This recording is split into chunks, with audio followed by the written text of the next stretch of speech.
היי כולם, שלום, אני שבי מ-Simply Talk Hebrew. כשאנחנו חושבים על איך ללמוד עברית, אנחנו כמעט תמיד חושבים על האתגר, the challenge, האתגר הקוגניטיבי. יש לנו ספרים, יש לנו טיפים, יש לנו אסטרטגיות, יש לנו רעיונות, והכל איך לשים אינפורמציה במוח, in our brain, איך לשים אינפורמציה במוח. אבל יש עוד נושא topic, יש עוד נושא מאוד מאוד חשוב שאנחנו לא מדברים על זה מספיק. והנושא הזה הוא האתגר, the challenge, האתגר הרגשי, the emotional challenge, האתגר הרגשי. כי שפה זה לא רק משהו קוגניטיבי, זה לא מתמטיקה, זאת שפה, זה איך שאנחנו מדברים עם אנשים, איך אנחנו מבינים את העולם, זה מאוד עמוק. אנחנו חייבים, we must לדבר על זה. הנושא הרגשי, the emotional topic, הנושא הרגשי מאוד מאוד חשוב בשביל להבין איך לומדים שפה חדשה, והוא מאוד קשור גם לנושא הקוגניטיבי, כי אם אנחנו בלחץ, in stress, אם אנחנו בלחץ או אם אנחנו בחרדה, anxiety, אם אנחנו בלחץ או בחרדה, המוח שלנו לא עובד. אז אנחנו צריכים, גם בשביל זה אנחנו צריכים טיפים ואסטרטגיות ורעיונות גם בשביל האתגר הרגשי. וזה מה שאנחנו עושים בווידאו היום. אנחנו נדבר על 7 טיפים ואסטרטגיות איך להתמודד, to cope, איך להתמודד עם האתגר הרגשי ואיך להתגבר, to overcome, ואיך להתגבר עליו. אז יאללה, מתחילים!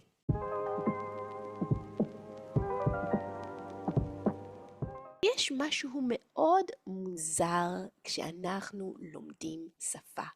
יש משהו קצת לא טבעי, unnatural, קצת לא טבעי. תחשבו שאתם לומדים לעשות משהו חדש, כמו הובי, אוקיי? אולי אתם לומדים לצייר, to draw. אתם לומדים לצייר, אוקיי? אתם בבית או בקבוצה, in a group, בקבוצה, אתם לומדים הכל בסדר. אבל תחשבו שפתאום אתם צריכים לצייר, to draw, ביחד עם פיקאסו ומונה ולאונרדו דה וינצ'י. אתם הולכים לחדר, והם שם, פיקאסו, מונה, לאונרדו דה וינצ'י, ואתה למדת לצייר שנה, אוקיי? והם אומרים, בוא נראה איך אתה מצייר. איך אפשר לצייר ליד פיקאסו? איך אפשר לצייר ליד מונה? זה לא נעים. וזה בדיוק מה שקורה כשאנחנו מדברים עם ישראלים. כל ישראלי הוא מדבר עברית כמו פיקאסו וכמו מונה, הוא יודע עברית פרפקט. ואנחנו למדנו שנה, זה לא נעים. איך אפשר לדבר עברית? ככה זה לא נעים. אז קודם כל, אני רוצה לנרמל, כך אומרים בעברית to normalize, מילה חמודה,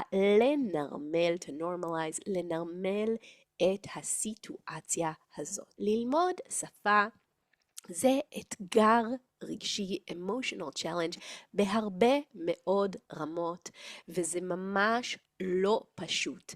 הרבה מאוד רמות. והצעד הראשון, the first step, הצעד הראשון בשביל להתגבר, to overcome, בשביל להתגבר על זה, זה להבין שזה לא קל. זה לא קל לאף אחד. כל מי שלומד את השפה מרגיש את האתגר הזה. כל מי. אין אדם שלא מרגיש את זה.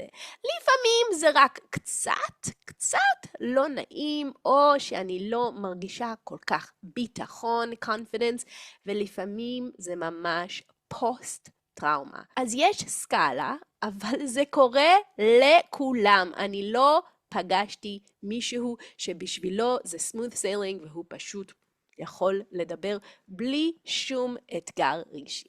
החדשות הטובות הן שאם אנחנו יכולים להתגבר, to overcome, להתגבר על זה, זה לא רק עוזר לנו עם עברית, זה גם מחזק, it empowers us, זה גם מחזק אותנו.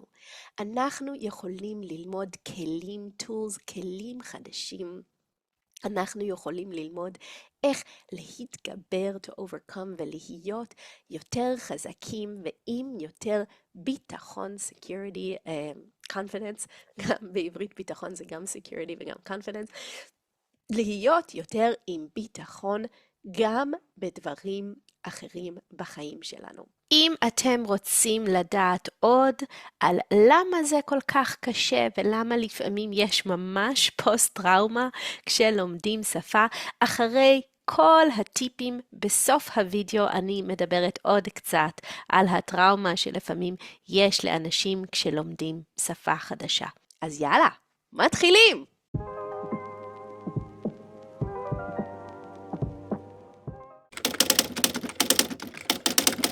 אז הטיפ הראשון שלנו הוא לשנות, to change, לשנות את הנרטיב. מה זה אומר? מה זה אומר לשנות את הנרטיב?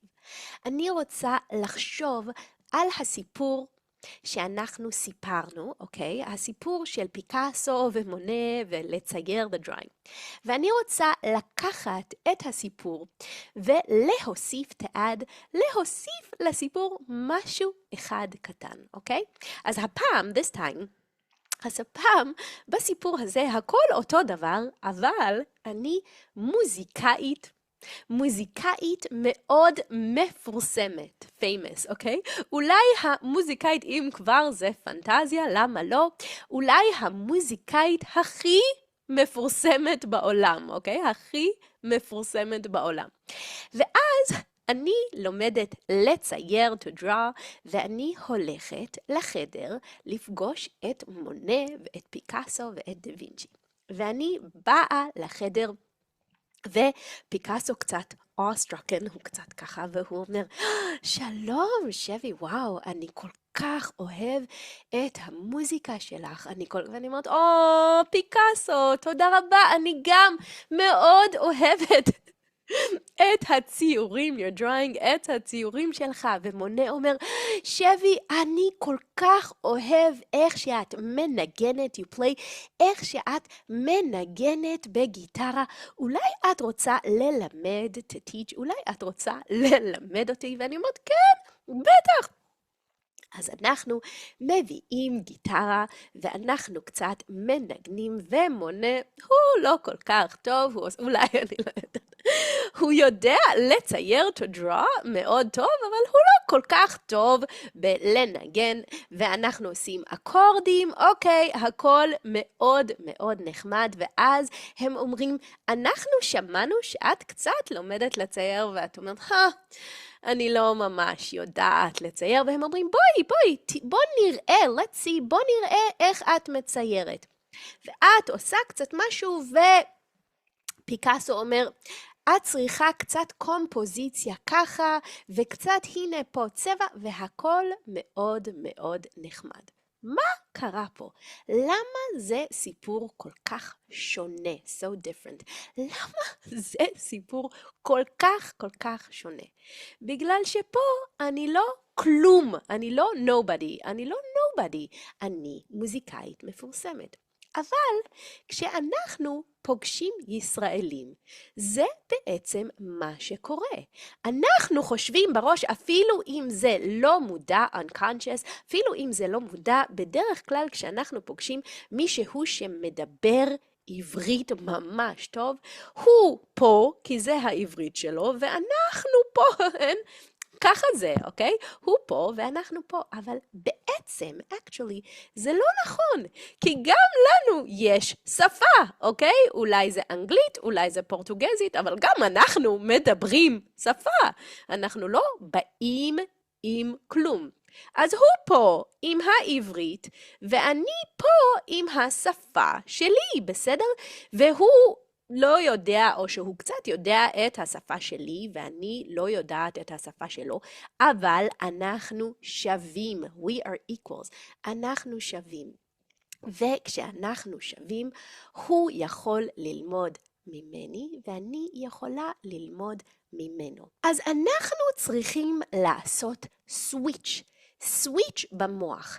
אנחנו צריכים להבין שאנחנו לא באים עם כלום. אנחנו אנשים שיש לנו את השפה שלנו ואת התרבות, the culture, התרבות שלנו, וכשאנחנו באים לעוד שפה ולעוד תרבות, אולי זה לא נעים כי אנחנו רק מדברים את השפה שלהם, אבל כל הזמן צריך סנטר ולזכור שאני יודעת את הדברים שלי, וזה בסדר, כמו שהם.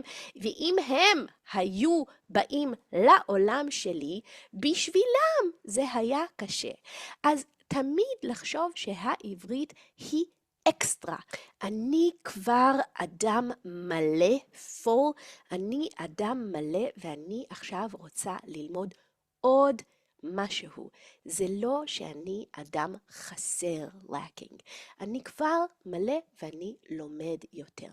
אז זאת האסטרטגיה הראשונה, ואנחנו נדבר על זה עוד מעט, עוד כשאנחנו מדברים על חמלה עצמית, self-compassion. אז לפני שאנחנו מתחילים עם הטיפים, אנחנו צריכים קודם כל, לפני הכל, לזכור שאנחנו מלאים, we are full. אנחנו כבר בסדר, והעברית היא אקסטרה. זה הצעד הראשון. The first step, זה הצעד הראשון.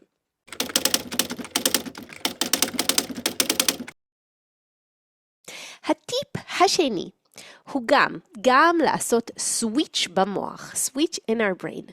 והטיפ הזה הוא לחגוג את הטעויות, to celebrate the mistakes, אוקיי? לחגוג.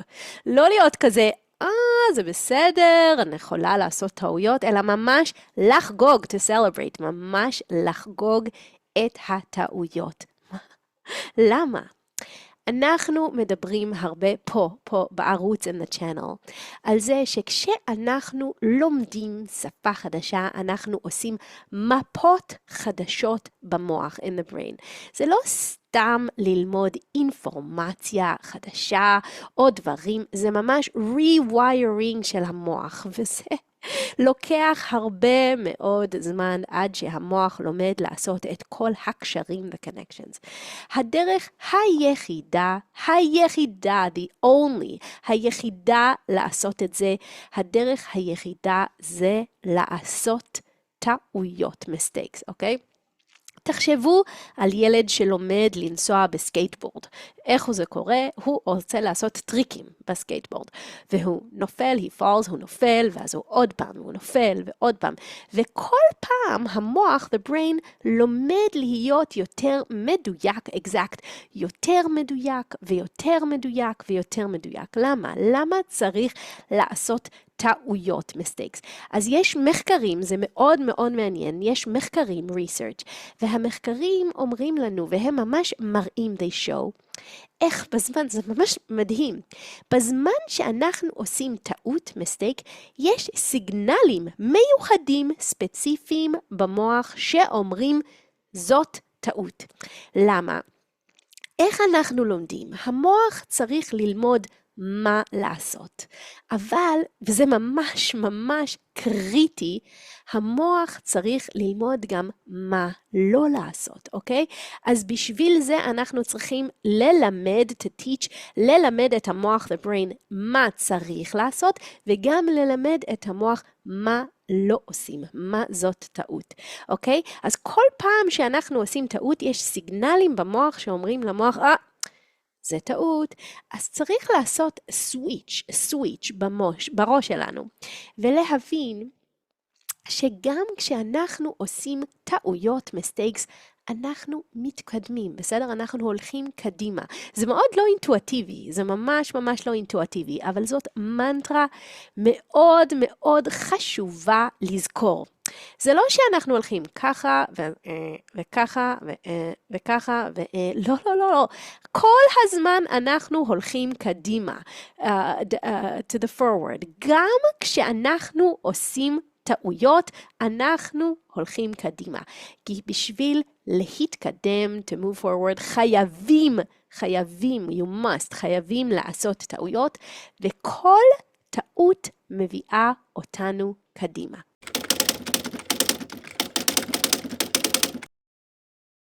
האסטרטגיה השלישית היא חמלה עצמית. self-compassion, אוקיי. חמלה עצמית, תודה רבה, יאללה, חמלה עצמית. זה מאוד מאוד קשה ללמוד, אבל זה משהו שאפשר ללמוד.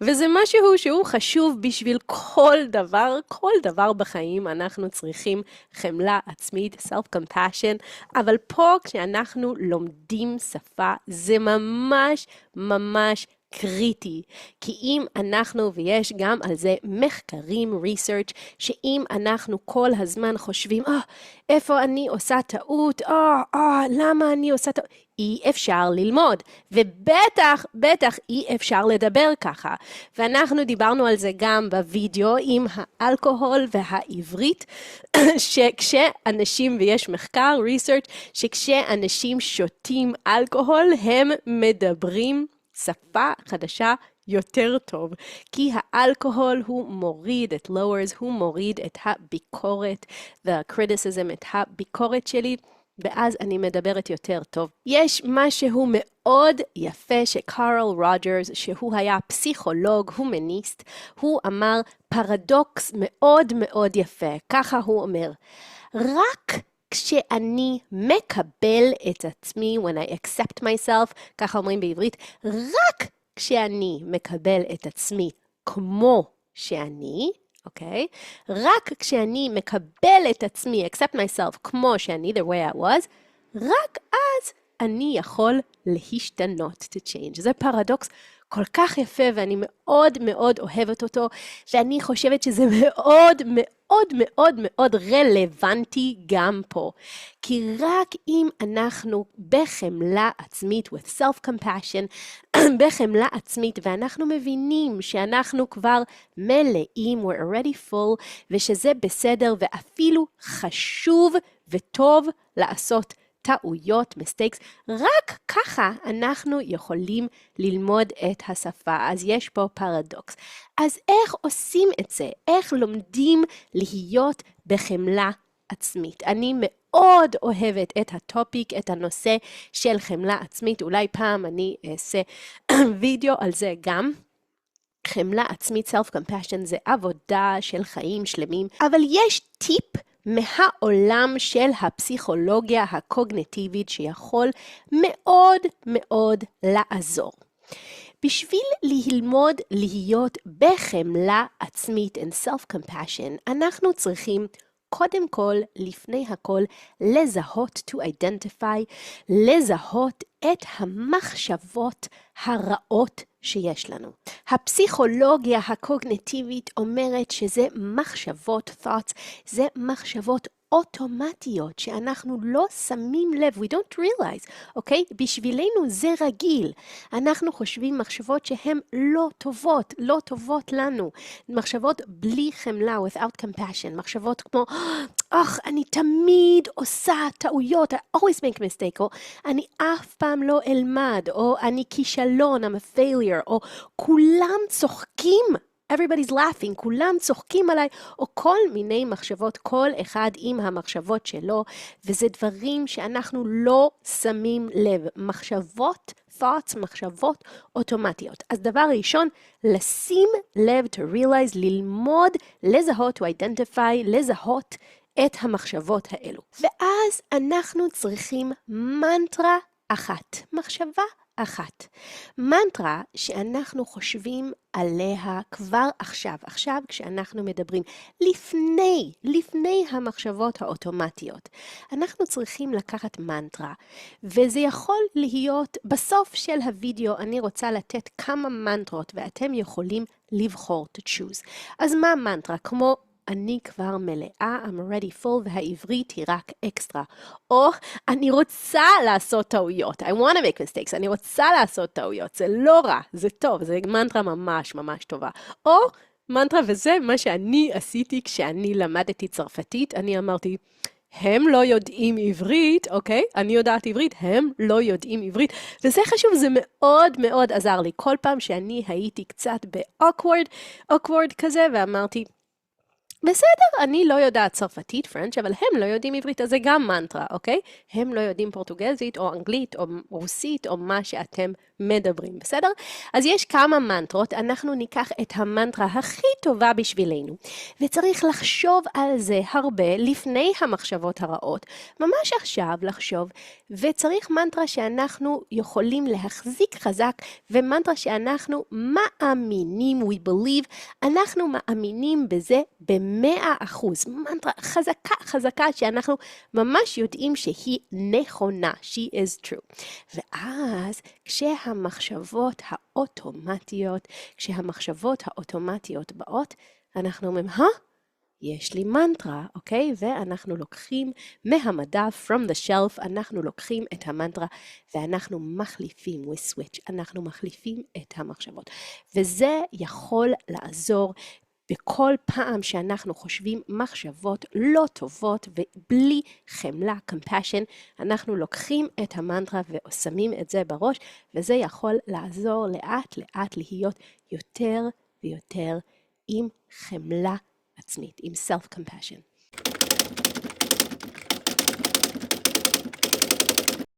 הטיפ הרביעי הוא לחגוג, to celebrate, לחגוג את ההצלחות הקטנות בדרך.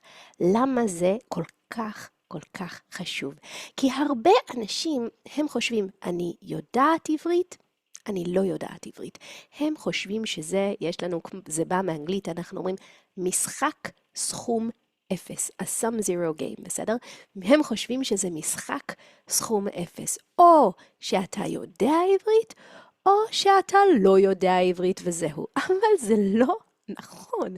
זה ממש לא נכון, וזה גם ממש למילה, אפילו מילה אחת. זה לא או שאני יודעת מילה, או שאני לא יודעת מילה, לא.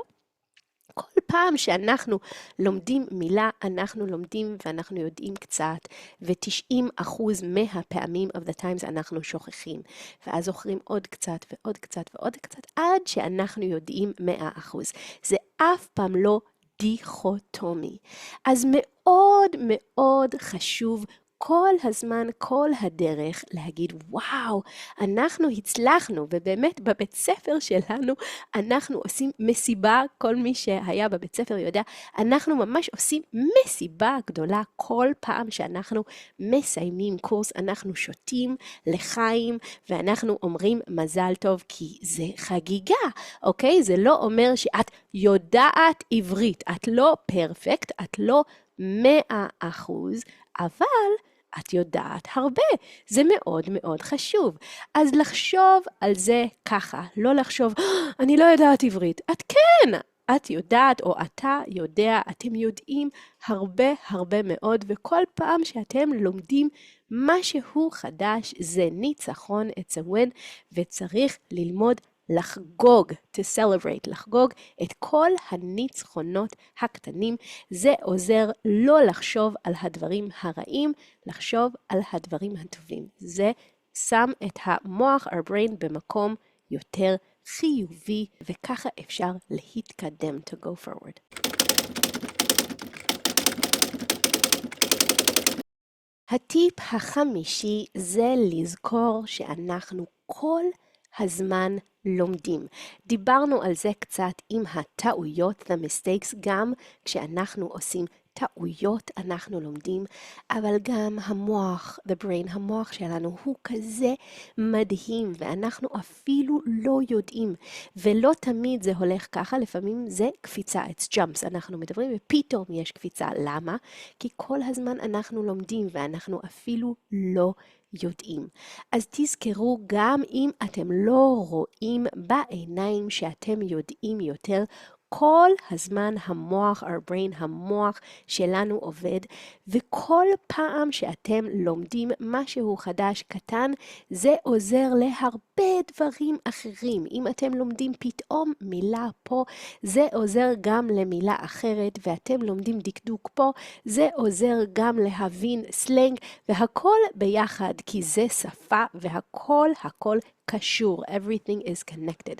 אז זה גם משהו מאוד חשוב לזכור שאפילו, אפילו כשאנחנו לא רואים בעיניים שאנחנו מתקדמים, that we progress, אנחנו כל הזמן לומדים עוד ועוד.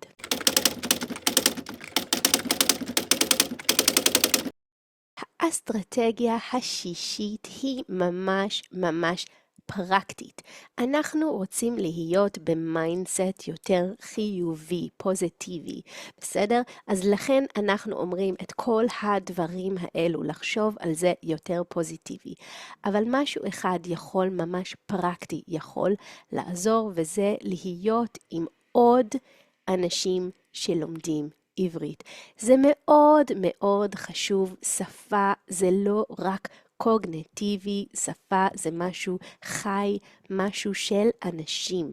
ואם אנחנו מרגישים לא נעים לדבר עם ישראלים או עם אנשים שהם מדברים מהר, ואנחנו מרגישים לא טוב כי אנחנו לא יודעים מספיק, תזכרו שיש עוד הרבה מאוד אנשים שהם גם לומדים, וזה חשוב מאוד. יש כל מיני קבוצות, כל מיני קבוצות באינטרנט שאפשר לדבר עם אנשים אונליין, בזום, או קבוצות אחרות, לפעמים אולי בשכונה, יכול להיות שיש אנשים שלומדים. זה מאוד חשוב, כי עוד פעם זה מנרמל, את normalizes. זה מנרמל את כל התהליך, process, את התהליך של לימוד שפה, ואתם רואים שאתם נורמליים. זה בסדר. גם אנשים אחרים לומדים עברית. לא רק אתם.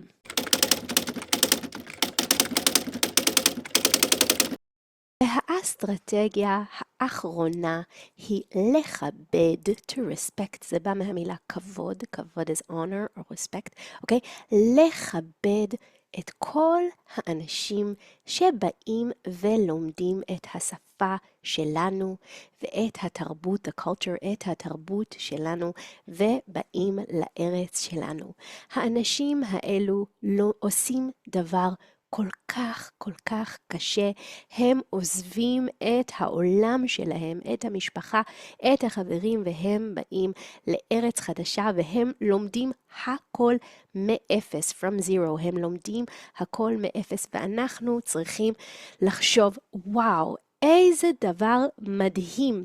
ואם אנחנו יכולים להיות עם כבוד, respect, עם כבוד ועם חמלה, compassion לאנשים האלו, אז אנחנו יכולים גם להיות עם כבוד ועם חמלה גם לעצמנו.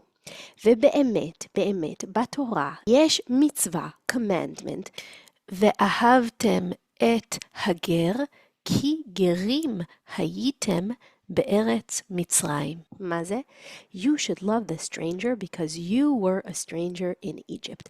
והמצווה, this commandment, המצווה הזאת היא כל כך חשובה, היא בתורה 37 פעמים. 37 פעמים, זה יותר מכל מצווה אחרת, יותר מכל commandment אחר. ואני חושבת שזה פשוט מדהים. למה? כי מה זה אומר? כשאנחנו יש לנו טראומה ומשהו מאוד קשה, אנחנו יכולים לעשות שני דברים. אנחנו יכולים להיות בהכחשה, in denial, אנחנו יכולים להיות בהכחשה ולהגיד, זה לא קשה, זה בסדר, אני בסדר. זה משהו אחד, וכל מי שגם עושה את זה, מה? אני עשיתי את זה, למה אתה לא יכול? או דבר שני, אנחנו יכולים להיות בהישרדות, in survival mode, בהישרדות ורק לחשוב על עצמנו. אז או הכחשה, denial, או הישרדות, survival mode. והתורה אומרת לנו, לא, יש דרך שלישית. דרך שלישית זה אומר שאנחנו גם בחמלה, compassion, לעצמנו וגם בחמלה לאחרים. אנחנו זוכרים את הטראומה שלנו, ובגלל הטראומה שלנו אנחנו חושבים גם על הטראומות של אחרים. כי כל האנשים בעולם הם כולם גרים. כל אחד ואחד הוא גר. He's a stranger. העולם הוא מקום מוזר, והוא מקום מבלבל, וזה לא קל להיות בן אדם. אנחנו תמיד קצת כמו בסרט אימה, horror movie, בסרט אימה, לא יכולים להבין מה אחרים אומרים, לא יכולים להסביר את עצמנו. זה המצב האקזיסטנציאליסטי של האדם. אז התורה אומרת לנו 37 פעמים שצריך לאהוב, to love, לאהוב את הגר, the stranger. לאהוב זה לראות את היופי, the beauty. לאהוב זה לראות את הקושי, the difficulties. לראות את היופי, לראות את הקושי. ואם אנחנו עושים את זה לאחרים, אנחנו אולי יכולים לזכור שגם לנו מגיעה, we deserve, גם לנו מגיעה אהבה וחמלה וברכות.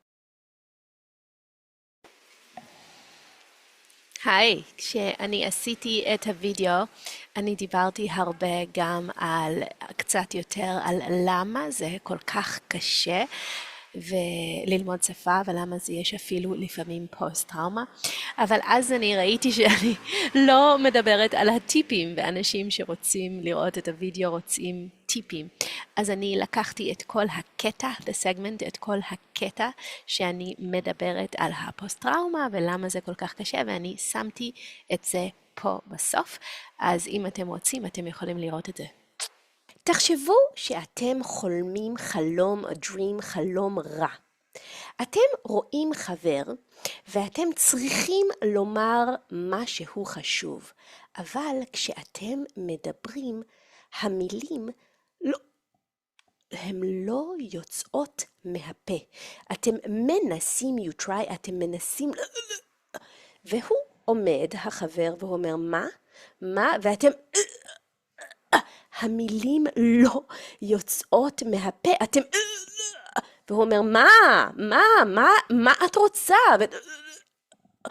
ואז אתם קמים, you wake up, וואו, זה היה חלום רע. אוקיי, טוב. אתם חוזרים, you go back, אתם חוזרים לישון, ואז יש עוד חלום, another dream, עוד חלום. והחלום הזה הוא חלום חמוד, יש מסיבה ויש הרבה אנשים ומוזיקה, ואתם מדברים עם חברים, ויש חבר והוא מדבר איתכם. אבל פתאום, suddenly, פתאום המילים של חבר שלכם, המילים שלו, נהיות מאוד מוזרות. הם אתם אומרים, מה? ואתם זה כזה מוזר, ואתם לא מבינים למה הוא נשמע, sounds, למה הוא נשמע כל כך מוזר, ואתם שואלים חבר, מה קרה? למה הוא מדבר ככה? ופתאום, suddenly, פתאום גם החבר, ואתם מסתכלים מסביב, ואתם רואים שכל החדר, the whole room, כל החדר, זה ממש קריפי. בעברית אנחנו אומרים זה מקריפ. It's an adjective, it like makes you creep out. זה מקריפ, זה ממש כמו סרט אימה, like a horror dream. זה ממש כמו סרט אימה. אז במציאות, כשאתם לומדים שפה חדשה, זה לא בדיוק כמו בחלום, בסרט אימה, in the horror dreams. תמיד יש אנשים שאנחנו יכולים להבין אותם ולדבר איתם. זה לא כל העולם. אבל יש משהו מאוד מאוד עמוק בחוויה, in the experience, בחוויה הזאת שבה אי אפשר לדבר, להביע, to express, להביע את עצמנו, ואי אפשר להבין. ובמיוחד, במיוחד אם אתם גרים בישראל, ואז אתם לא רק רוצים לדבר עברית, אתם צריכים לדבר עברית, אתם חייבים, you must, אתם חייבים לדבר עברית. זה בשביל העבודה, בשביל הבית ספר של הילדים, בשביל קופת חולים, זה ממש אקזיסטנציאליסטי, אוקיי? אקזיסטנציאליסטי, זה מילה שלישראלים מאוד מאוד קשה לומר. כשאני הייתי סטודנטית, אני זוכרת שאני למדתי לומר את זה, ואני אמרתי עוד פעם ועוד פעם, אקזיסטנציאליסטי, אקזיסטנציאליסטי. אז אם אתם גרים בישראל, זה ממש ממש אקזיסטנציאליסטי, it's existential.